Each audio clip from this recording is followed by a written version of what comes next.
morning, my name is Ricardo. Today I'd like to share with you guys a short story about something that happened to me when I was a young child in Mexico visiting my grandma. The first time that I realized that I needed to start listening to grown-ups was when I was around 3rd grade.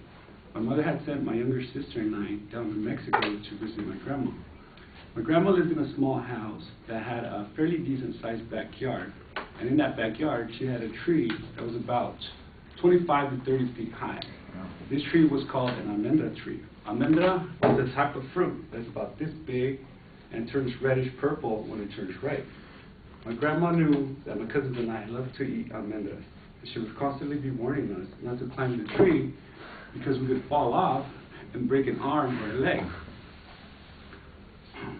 But by that time in the summer, my cousins and I had pretty much knocked down all the almendras that were ripe and were close enough to the ground to reach with a stick.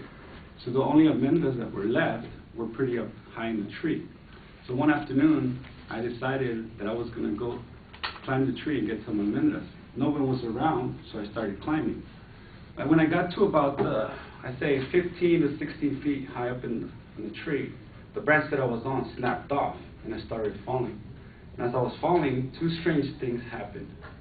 First, time seemed to kind of slow down, and second, I heard a voice in my head that told me, everything's going to be okay, all you have to do is land like a cat on all fours.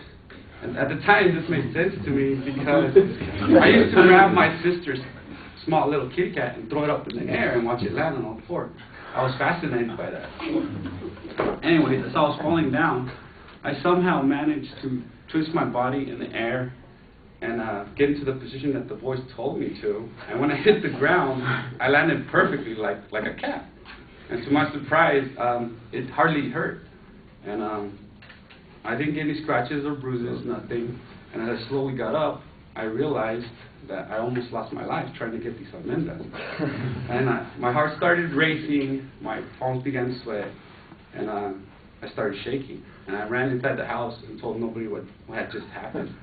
And from that point on, whenever Grandma told us not to do something, I did my very best to try and obey her. Because I knew that when she told us not to do something, it was because she didn't want us to get in trouble, get hurt, or worse, get killed.